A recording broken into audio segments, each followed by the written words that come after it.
gustan vosos novos vídeos. Imos ver o punto 9 deste tema, do tema 9 tamén, de Grecia, relativo ao urbanismo grego. Aquí, basicamente, imos a ver como eran as cidades gregas. Esta que tedes aquí, debuxada, pois é unha cidade grega da época clásica, probablemente, porque era así moi caótica. Vedes que as rúas son todas así un pouco caóticas, non son rectas. Na época helenística, as cidades xa se trazaban de outra maneira, xa se trazaban en cuadrícula, como estas que temos aquí. Normalmente pois, tiñan varias partes. Tiñan unha zona alta, unha zona media onde vivía a xente e outra zona baixa que era a zona do porto. Pero a que temos aquí en pantalla pois é unha cidade probablemente da época clásica. E imos a ver as partes fundamentais desta cidade. Unha das partes fundamentais era a ágora.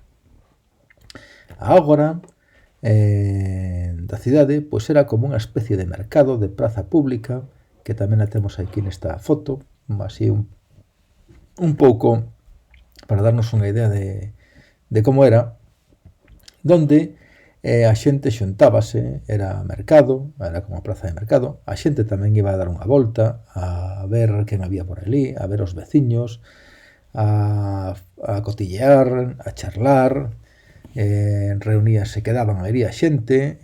Como non había WhatsApp ni nada desto, pois, en vez de decir, bueno, pois mandache un WhatsApp, pois vémonos en tal sitio, pois non, xa sabían que a tal hora, pois andaban por aí por ágora e víanse todos ali. Entonces, pois eso era esta especie de praza no medio da cidade normalmente, que era o centro da vida da cidade, por así decirlo. Na ágora había normalmente unha zona porticada que se chamaba a estoa. A estoa era unha zona como con soportais. Aquí hai unha en Atenas que está reconstruída, que é a estoa de Átalo, que, bueno, para que vos fagades unha idea de como era. Aquí vedes columnas de orden dórico e columnas de orden xónico, aínda que non está o fuste acanalado neste caso.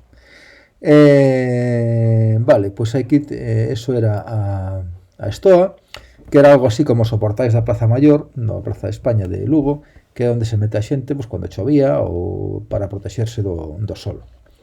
Outra cousa que había normalmente cerca da ágora era o bouleiterión, que, se vos acordades, había un organismo que se chamaba Abulé, o Consello de 500 en Atenas, que se reunía para aprobar os temas que se iban a tratar na Eclesia.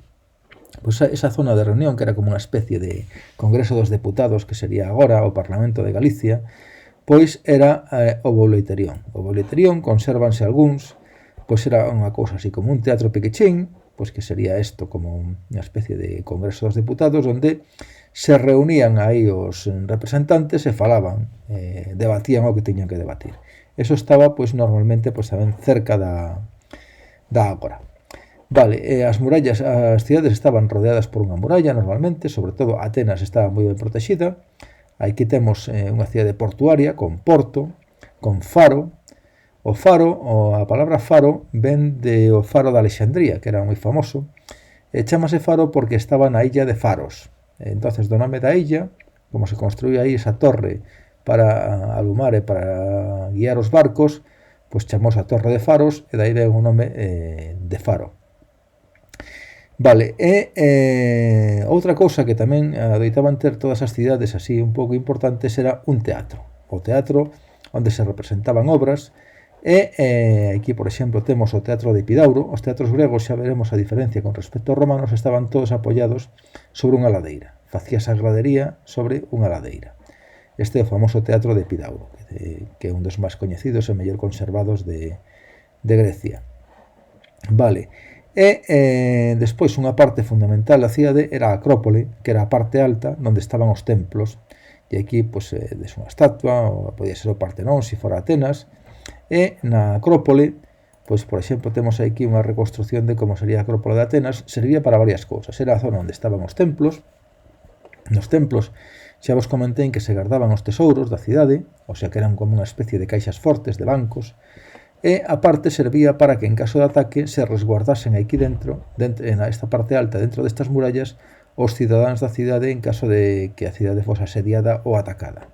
E que tedes, pois, é unha especie de, vedes como era a Acrópole de Atenas, que estaba na parte alta e tamén estaba fortificada con muros.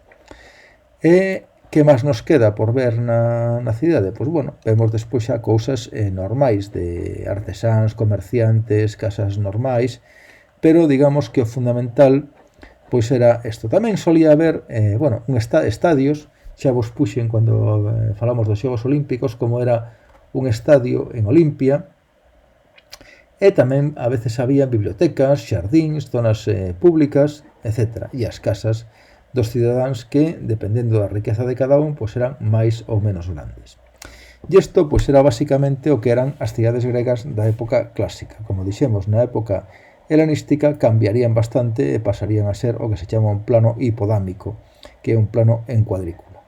Así, moito mellor trazado. Bueno, pois deixámolo aquí.